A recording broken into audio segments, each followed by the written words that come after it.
మనలో చాలా మందిపై బల్లి ఎప్పుడో ఒకప్పుడు ఎక్కడో ఒక దగ్గర పడే ఉంటుంది. అలా బల్లి పడినప్పుడు కంచిలో బంగారు బల్లిని తాకిన వారిని తాకాలి అని పెద్దలు చెప్తారు కదా.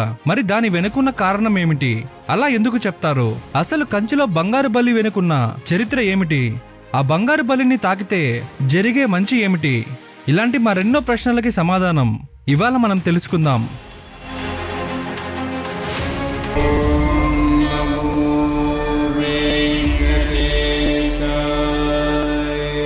కంచిలో అత్తి వరదరాజ పెరుమాళ్ అనే ఆలయంలో మనకి ఈ బంగారు అలానే వెండి బలులు ఉంటాయి.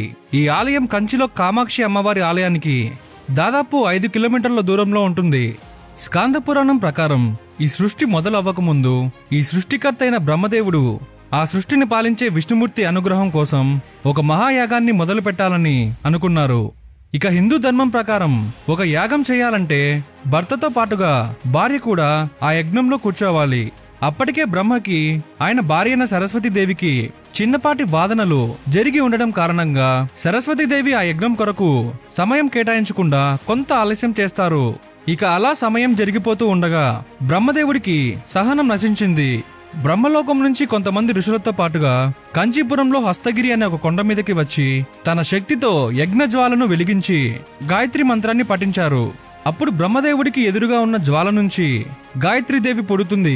అలా పుట్టిన గాయత్రీదేవిని బ్రహ్మదేవుడు అక్కడ ఋషుల సమక్షంలో వివాహం చేసుకుంటారు. వివాహం చేసుకున్నాక మహాయజ్ఞాన్ని ప్రారంభించారు. ఈ విషయం తెలిసాక సరస్వతీదేవికి చాలా కోపం వచ్చింది. నేను లేకుండా ఈ యజ్ఞం ఎలా కొనసాగుతుందో చూస్తాను అని అనుకొని వేగవతి నదిగా మారి శక్తివంతమైన అలలతోటి ఆ యజ్ఞం జరిగే ప్రదేశాన్ని కమ్మేయడానికి వెళ్తోంది. అప్పుడు సాక్షాత్తు ఆ మహావిష్ణువు ఒక ఆనకట్టలా పడుకొని ఆ నది ప్రవాహాన్ని అదుపులోకి తీసుకుని వస్తారు. ఇక అప్పుడు సృష్టికర్త అయిన బ్రహ్మదేవుడు గాయత్రీదేవితో పాటుగా ఆ మహాయజ్ఞాన్ని పూర్తి చేస్తారు. తర్వాత ఇక యజ్ఞం పూర్తయ్యాక ఆ యజ్ఞం జ్వాల నుంచి సాక్షాత్తు శ్రీ మహావిష్ణువు విగ్రహ రూపంలో బయటకు వచ్చి అక్కడ ఆ యజ్ఞం వద్ద ఉన్న ఋషులను అలానే బ్రహ్మదేవుడిని గాయత్రీదేవిని ఆశీర్వదిస్తారు. అప్పుడు ఆ ఋషులందరూ ఆ యజ్ఞానికి గుర్తుగా మహావిష్ణువుని ఆ కొండపైన కొలువు ఉండమని అడిగారు. ఇక వాళ్ళ కోరిక కొరకు కొలువైన విష్ణుమూర్తి విగ్రహాన్ని అతి వరదరాజ పెరుమాళ్గా పిలుస్తారు. ఈ పేరు ఎలా వచ్చిందంటే ఆ విగ్రహం అత్తి చెట్టు బెరడుతో చేసినట్లు ఉంటుంది. ఇక ఈ ఆలయంలో బంగారు అలానే వెండి బల్లి ఎలా వచ్చాయంటే సప్త ఋషులలో ఒకరైన గౌతమ మహర్షి ఒకనాడు తన ఆశ్రమంలో తపస్సు చేయడం కొరకు తన 2 శిష్యులను తపస్సుకు అవసరమైన పూలు, పండ్లు అలానే నీళ్లను ఏర్పాటు చేయమని చెప్పారు. ఇక అలా గౌతమ మహర్షి చెప్పారని తపస్సు కొరకు నీళ్లు తీసుకువెళ్తుండగా వాళ్ళు తీసుకువెళ్లే నీళ్లలో బల్లి పడింది. అది వారు చూసుకోకుండా ఆ నీళ్ల పాత్రను నేరుగా గౌతమ మహర్షి ముందు తెచ్చిపెట్టారు. ఇక అప్పుడు తపస్సు మొదలు పెడదామని నీళ్లను తీసుకోబోతున్న గౌతమ మహర్షికి ఆ నీటిలో ఉన్న బల్లి కనిపించింది.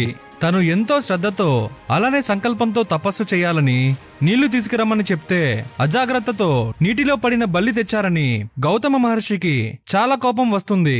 ఇక ఆ కోపంతో వచ్చే జన్మలో మీరిద్దరు బల్లిగా పుడతారు అని శపిస్తారు. అప్పుడు ఆ శిష్యులు అది వారు కావాలని చేసింది కాదు అని, పొరపాటున చేసిన తప్పుకి ఇంత పెద్ద శిక్ష వద్దు అని ప్రాధాయపడతారు.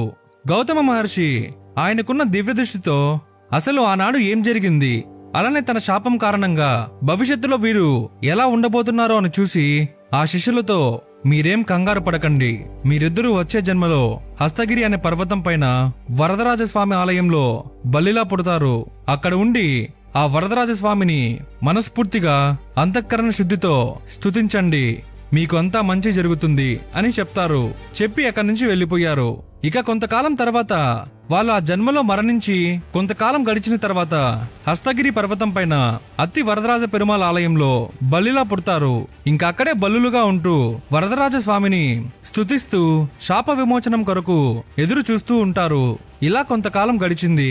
తర్వాత ఒకనాడు ఆ 2 బల్లులు గర్భగుడిలో ఎంతో తేజస్సుతోటి వెలిగిపోతూ భక్తులకి దర్శనమిస్తున్న వరదరాజ స్వామిని చూసి ఇంకెన్నేళ్లు మేము ఇలా ఈ శాపాన్ని భరించాలి అని బాధతోటి అడుగుతూ ఉండగా ఆ ఆలయంలోకి ఒక పెద్ద ఏనుగు ఎంతో బాధతో కన్నీళ్లతోటి వచ్చింది.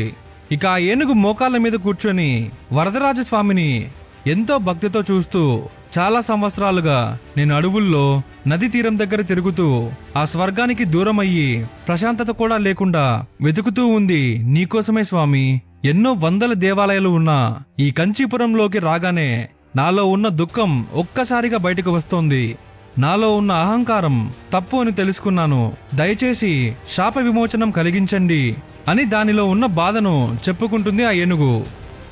ఇదంతా ఆ 2 బలులు అక్కడే ఉండి చూస్తూ ఉంటాయి. ఇక అలా చూస్తూ ఉండగా అసలు ఈ ఏనుగు ఎవరు, ఎందుకు ఇలా బాధపడుతుంది అని ఆ బల్లులకు సందేహం వచ్చింది.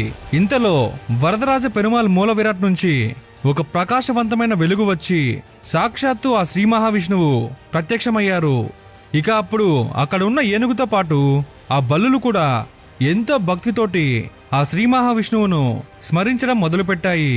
అప్పుడు సాక్షాత్తు శ్రీ మహావిష్ణువు ఆ ఏనుగుతో ఇలా అన్నారు, ఇంద్రదేవ, నీలో ఉన్న అహంకారం కాలి బూడిదయింది, నీలోని భక్తిభావం వికసించింది. ఇక నువ్వు పడ్డ కష్టాలు చాలు, ఇక పైకి లేచి నీ స్వరూపాన్ని తిరిగి పొందు అని దేవేంద్రుడిని ఆశీర్వదించారు.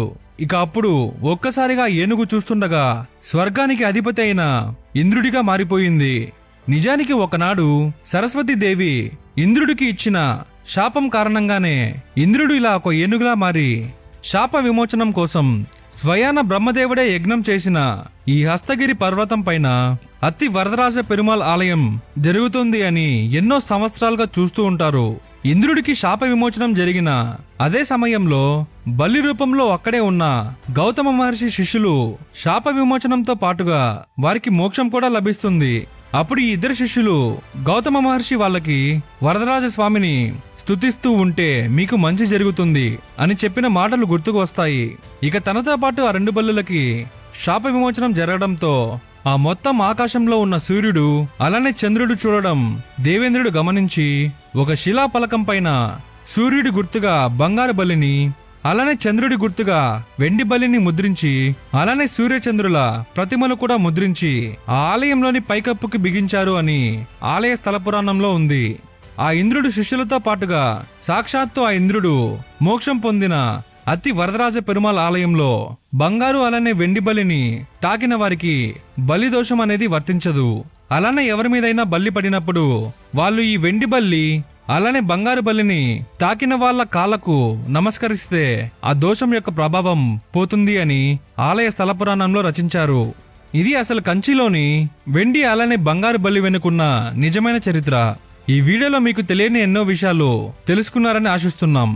ఈ వీడియోని జస్ట్ ఒక లైక్ చేసి వీడియో ఎలా ఉందో కమెంట్ చేయండి. ఈ వీడియో చాలా మందికి రీచ్ అవుతుంది. అలానే మీరు ఎలాంటి వీడియోస్ చూడాలనుకుంటున్నారో కమెంట్ చేయండి. మేము తప్పకుండా చేసే ప్రయత్నం అయితే చేస్తాము. గోవిందా గోవిందా.